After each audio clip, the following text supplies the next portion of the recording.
Kagome Kagome. The Gateway of the Mind is a well-known creepypasta. A bunch of mad scientists attempting some unbelievably literal interpretation of a figure of speech. This experiment was performed promptly after World War II ended, and seems to fit in with the long line of strange experiments performed by the Nazis during and or post-war. This is the basis for the story. The Nazis' reign was famous for its backdoor scientists and occult researchers. Special expeditionary divisions of the Reich were often sent out in search for artifacts or locations of occult or religious significance. Meanwhile, in Germany, bunkers were assembled and mansions and castles were fitted with labyrinths and dungeons, which were filled with strange experiments and research notes. Whenever the Alliance found these places, they were often gutted, burnt, or otherwise destroyed and abandoned. Whenever a lab was found intact, the research was often incoherent or missing, or later destroyed by the Allies to prevent the Nazis from recovering any hidden data. A lot of the Nazi experiments were kept under the radar, until recently. Veterans who served as the guards to the labs and ritual zones have explained what they have seen, or folders and books have been uncovered in boxes and crates belonging to the scientists. A fair few of these contain a common research goal. Exactly the true power is often up to debate, but it appears that it is often described in Nazis' research as immortality, unable to die, invincibility, or often factors surrounding losing the capability to die in some way or another. The larger part of this research was actually legitimately based certain doses of chemical compounds to aid blood flow in aging people. First concepts that are now used in today's transplant surgery, crafting, ointments that renew skin, antibodies to various diseases, and fitness dieting research. However, one set of crates discovered in Hamburg in 1999 went way off this research style. This stuff crossbred the occult experiments in immortality research. The introductory folders and proofs of concept in the research begin with the principle that the brain controls the body completely and wholly, and as the body slowly degrades around it, it continues to function.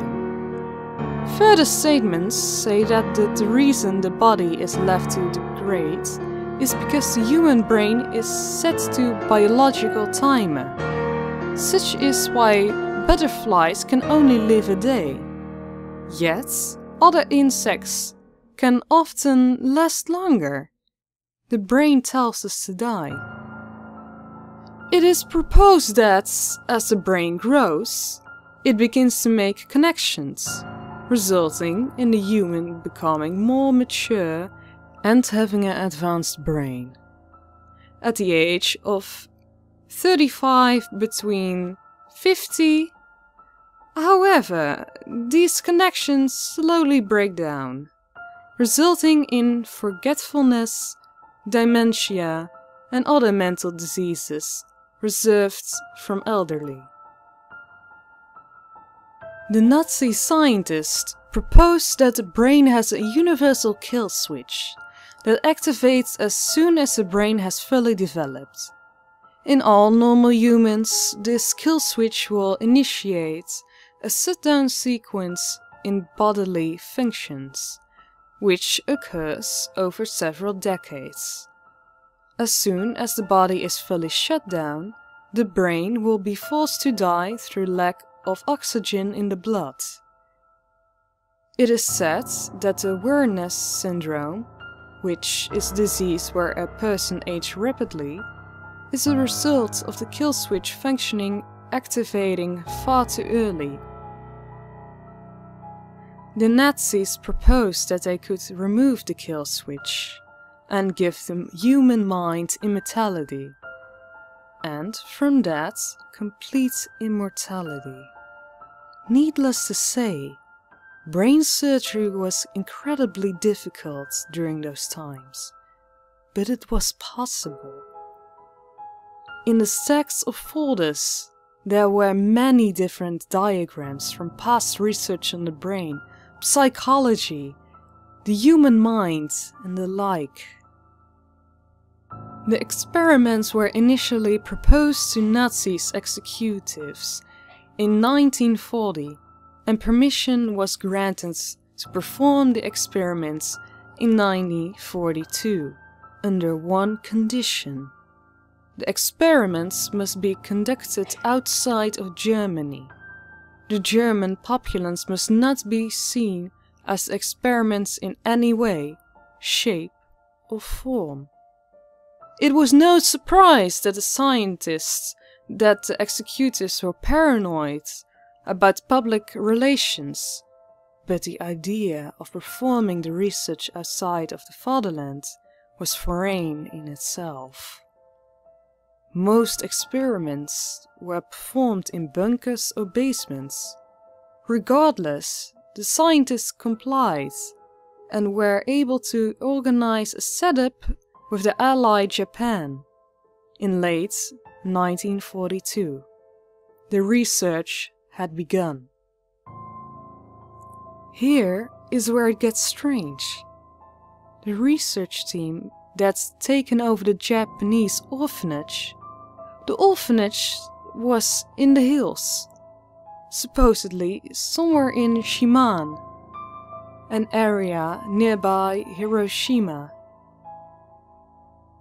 The scientists deducted that if they tried to take the usual test subjects, old or diseased people with nothing left to live for, similar in a fashion to Gateway of Mind, they would be playing with a variable of disease, or, more importantly, they would be experimenting on a brain that has already had an activated kill switch, rendering it useless in the context of finding the solution. As a result, the Nazi scientists demanded that children, namely the orphans in the orphanage, which they deemed to, again, had nothing else to live for, would become their test subjects. Their young brains eliminated any cause of concern of an already activated kill switch. To begin the experiment, the children went through numerous immunizations and intense psychological testing to ensure that they would prevent any defects and keep a general benchmark for the subjects. Next, they would begin with the older staff of the orphanage. Put under anesthetic, the surgeons opened up the skulls to find a good cross-section of the adult brain, and began to find key difference between it and the child's brain. After gaining a model of both child's brain and an adult brain, the scientists deducted that the universal kill switch wasn't located in the brain, but in the cerebellum, located at the rear. The cerebellum commands all subconscious activity in the brain, which is understandable since it isn't a consciousness action to set off the kill switch. Systematically, they took the tallest child of the orphanage and began to open her up. They were about to begin their first kill switch ectomy. They had managed to open up the cerebellum and remove the parts presumed to be the kill switch. However, upon closing the subject up, they found that she had expired. They assumed that the initiants on the brain had been too harsh and required far more precision. The body was dumped in the forest behind the orphanage. After imports of the different tools and different techniques developed, the scientists were finally able to remove the kill switch and successfully revive the patients. In May 1943, they had taken one of the youngest girls in the orphanage and removed the kill switch. The only function she lost was the ability to sweat. After the assumed success, the scientists had celebrated, after which everyone went to sleep. The next morning, the girl did not wake up and was revealed to be comatose. After a while, she was revived successfully, and the kill switch dummies continued. The initial success gave the doctors a state of mind, one of refreshment. They were able to continue their experiments with the ease of mind that the theory was proven well. So they assumed. Before the doctors continued their removal research, they commissioned several doctors from Moscow who were trained in practice of body revival, technically zombification. However, it relies on the principles of using electric shocks and artificial hearts to power the body back up. They stated the reason for this was that the original subject always became comatose or clinically dead whenever she went to sleep and revived herself in the morning. She had no signs of this behavior before the experiment, and despite of the fact that she revived, the doctors did not want to risk a success turning into a failure. The Russian scientists were put to a task of bringing her back to life whenever she was expired. After several days, the Nazis concluded that it was safe to continue. Project Venom was a Russian experiment to create super soldiers from the theory of Dr. Frankenstein. It may also from the basic of the Marvel superhero as well. As a repayment for the use of the Russian scientists, Russia had asked that they would combine the research of Project Venom with the Nazi ongoing experiments. Naturally, the Nazis agreed. However, the limited number of orphans was debilitating, as the Nazis required so many of them and could only offer a single girl. The Russians were content, began the proof of concept. They had artificially created an arm over in Moscow, which was on its way to the orphanage to be crafted on, to prove that amputation and replacement could work. In the meantime, Russians had to prepare for this, so the girl's arm was amputated. Mysteriously, short after, the Russian scientists packed up their equipment and left. The replacement arm never came, and the girl was left with a bandage strapped over a kimono. The Russians said that they had to leave with fearful and haste, as if suddenly the air had turned to cold for their tastes. One child out of the whole orphanage did not approve of the scientist's presence. In her acts of rebellion, she stole paperwork and ripped it to shreds, broke glassware and wrecked surgery theaters. Despite her young age of 8 years old and the size, she has surprisingly capacity for destruction. It was noted in a journal that she was heterochromic as well. Brown hair, brown and blue eyes from left to right. The senior scientist despised her, but could not restrain her without arousing suspicion. Instead, they ordered the Nazi soldiers to take care of her. She was brutally beheaded with a blunt bayonet. She was not buried, just left in the woods behind the orphanage.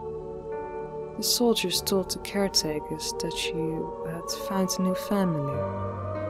The Nazis attempted to play around with their successful experiment by trying different aspects to it.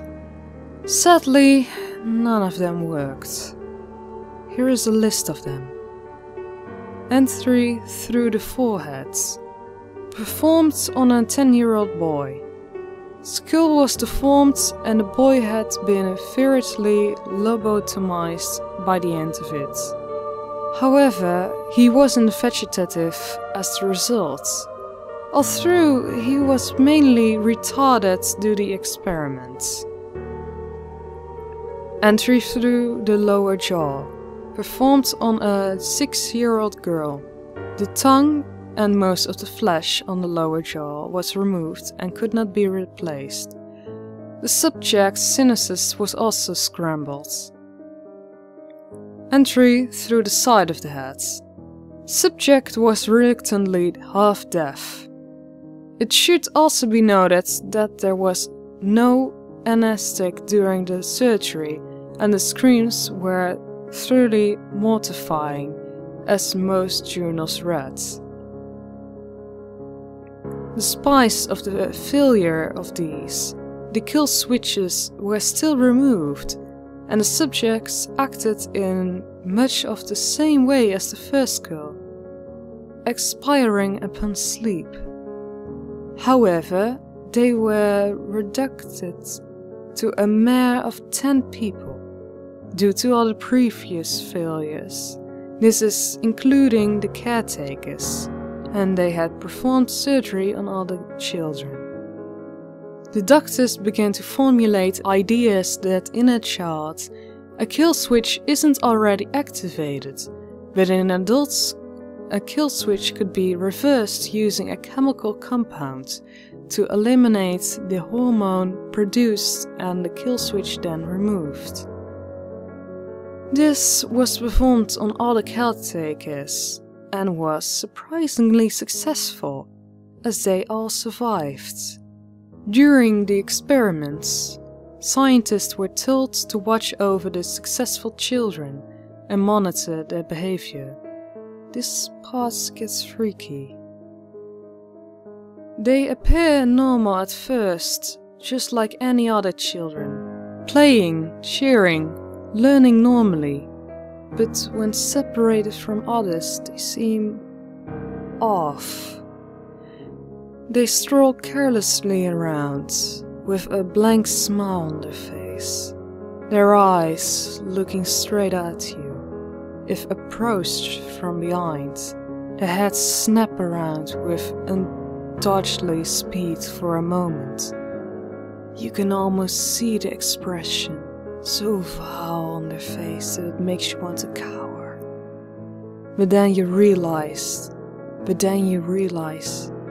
they are just forming their dreamy smile again. Another thing is that they follow us, but only when we are on our own. After finishing my typewriter and heading to my room, I'm often given a fright by one of the children standing several meters down the dark hallway, staring at me. When I go off to my room, she follows me, and I shut my door, jam a chair behind it, and then I sleep safely. It feels like there are ghosts at nighttime, And the funny thing is, I keep seeing one child with reddish hair. I keep asking who the child is the next morning, but the caretakers say that they haven't had a child with red hair for a while. They also seem to be playing a game a lot, more when they started. I haven't got much of the knowledge of Japanese, but it seems like the game is called Circle You, Circle You, as described by one of the translators. A group of children surrounded by one child who sits in the center, alone. They link arms and begin to move in a circular manner around the child, making scary faces at him and singing an eerie chant. You lose if you flinch. Upon talking to them, I've noticed they seem more dreamy, forgetful and somewhat blank, as if the experiments wiped their memories as well. But it's not an innocent type of dreamy, rather something more sinister. They stare at you with wide eyes and ask you questions you never thought you would know. One asked, "When your grandmother died, did she really leave you a gold-plated watch?" It may seem crazy, but my honest answer was, yes. In early 1945, Hiroshima was bombed. Germany forfeits and experiments are ground to a halt. Germans began packing up their experiments. Most of them have already turned home due to their mental welfare, stating that they showed signs of insanity. Only 4 scientists remained.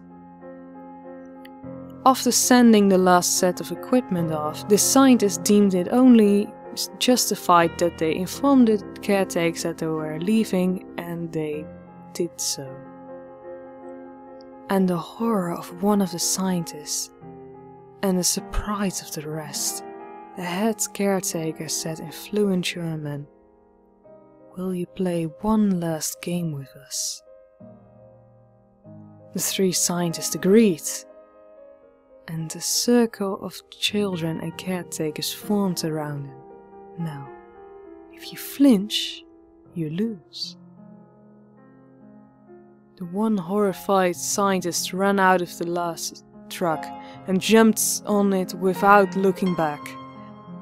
If you go to Hiroshima, go around in the woods, you may find some of the dirt trails there. If you travel down them, you will see beautiful forests. But if you travel one that has had signs of trucks going through, you will feel cold. And you will see that a lot of trees are cut down. But don't wander from the path, or you'll likely get lost in those vast woods. If you pay attention, you will notice that the tree stumps look like kneeling people, missing hats. If you continue, the air will get colder. Naturally, because you're climbing up a hill, right? Of course, eventually you will reach a clearing with an old stone building in the center, vines covering the place. Go inside if you want to play. As soon as you open the door, a foul smell will come out, similar to that of a rotting corpse.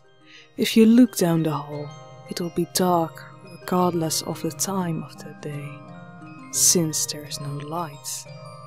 Continue down the hall, take the first left, and then go to the hall, until you see one door that appears to be made out of a red color of wood. Open the one door. You will find 10 happy children and caretakers, all wearing kimonos, playing in a normal playroom.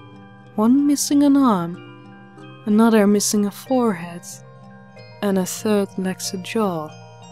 but all are bandaged in clinical precision. The place will be very clean and tidy, dependent on your standards of such things, and well lit. At once, your precision will draw the attention of everyone in the room, including the ones that look far too preoccupied or distracted. They will turn to look at you, carefree smiles from each of their pleasant faces. The head caretaker in all her beauty will ask, "Will you come play with us?"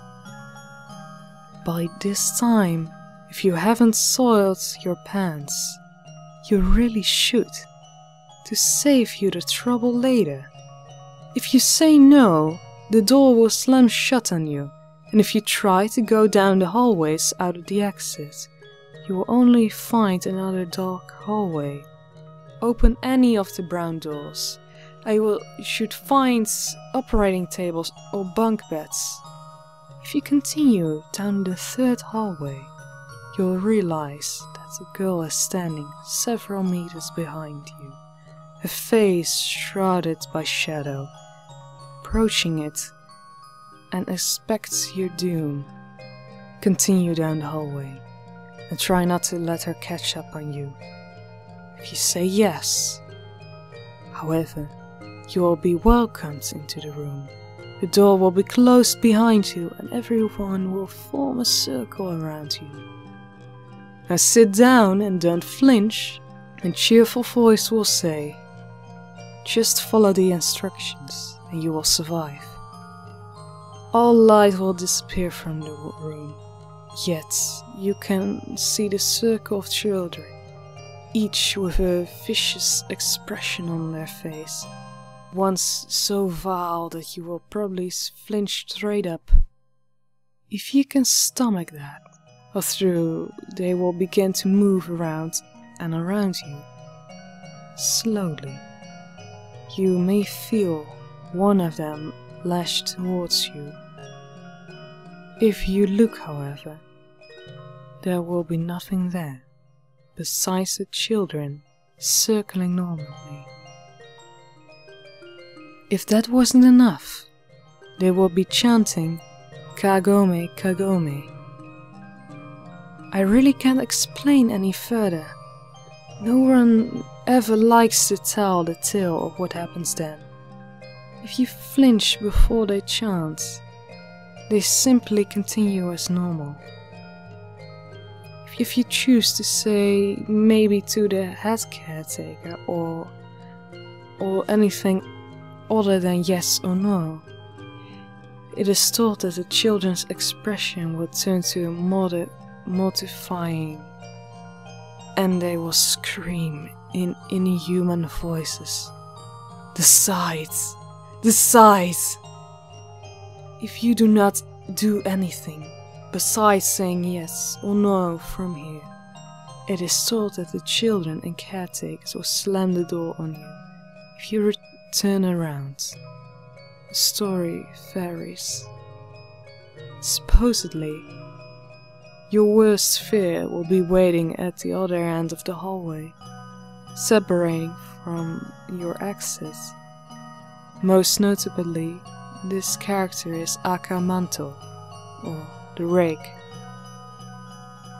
The least you could do is agree to the creature before he tears you into oblivion. If he has the capacity, he may well respond, and you will die as a polite person. Don't greet him, and you will end as another one of the beheaded bodies along the trail. If you respond with "I don't understand," you must be genuine, and the head caretaker will say, "Go to your school and watch the children play. You should understand." Nothing will have changed, and close the door on your way out. Most creepypastas are fabricated, some derived from psychological stigma, and others are revamped ghost stories, But there is a small percentage of creepypastas which aren't like this. These are the true creepypastas, and it's not to say that they are higher class of the original pastas, which spawned forth from others. It just means they're real. Germany did send a research team to Japan to experiment immortality via the brain, and they did experiment on children in an orphanage.